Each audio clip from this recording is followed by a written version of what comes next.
नमस्कार. आपण आलो आहेत दाताळा तालुका मलकापूर जिल्हा बुलढाणा येथील प्रयोगशील शेतकरी माननीय अक्षय भाऊ नाफेडे यांच्या शेतात.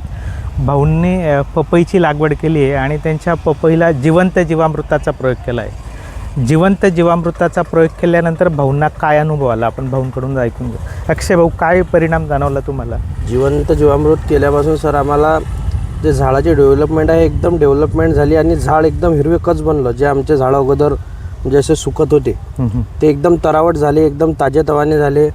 झाडांना हाईट बनवली, झाडाने असं फुलून दिसायला लागलं झाड. म्हणजे झाडाचा डेरेदारपणाही वाढला आणि जे जे झाड एकदम चमक आली झाडामध्ये की एकदम चमक आली आणि स्टीममध्ये पण थोडा फरक पडला. स्टेममध्ये पण हां, म्हणजे स्टीम थोडं जाड होत चालली त्याची. म्हणजे आम्ही जे सोडायच्या आधी जे होतं आणि सोडल्यानंतर 4 दिवसानंतर आम्ही ना स्टीमचा अभ्यास केला तर त्याच्यामध्ये पण ग्रोथ झाली आणि झाडा म्हणजे उंची पण वाढली आणि बाकीच्या गोष्टी सगळ्या प्रॉपर होत चालल्या त्याच्या. आता म्हणजे जे सेटिंग आहे ज्याची जे म्हणजे जसं वाढायला पाहिजे त्या हिशोबाने वाढत बी चाललं, जसं घेर घ्यायला पाहिजे त्या हिशोबाने घेर बी घेत चाललो. बरोबर. सर, किती दिवसात परिणाम दिसला? सर आम्हाला 4 दिवसानंतर. 4 दिवसात. तसं तर दुसऱ्या दिवसपासूनच जाणवायला लागला, पण 4 दिवसानंतर पूर्ण दिसून आला. बरोबर. सर, तुम्ही काय सांगणार, वापरलं पाहिजे का नाही? जिवंत जीवामृत सर हे वापरायलाच पाहिजे. आता आम्ही याच्यापुढे आता आमचा पुढच्या वर्षी म्हणजे येणाऱ्या वर्षी आमचा मक्याची लागवड, आम्ही मक्याला पण त्याचं ड्रिंचिंग करणार आहे. म्हणजे आमचा आता ड्रिप तर नाही आहे मक्यासाठी, कारण पावसाळी मका असल्यामुळे ड्रिप नाही लावू शकत.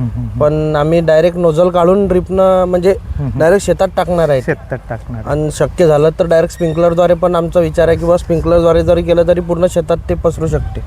असं आमचं नियोजन आहे.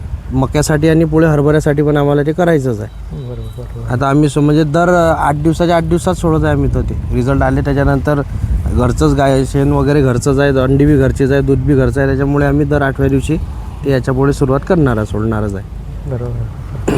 म्हणजे थोडक्यात भाऊंच्या म्हणण्यानुसार जर तुम्हाला तुमच्या पपईचा बुंधा जाड करायचा असेल, पपईची शायनिंग वाढवायची असेल, पानाची काळोखी वाढवायची असेल तर आपण पण जिवंत जीवामृताचा प्रयोग करू शकतात.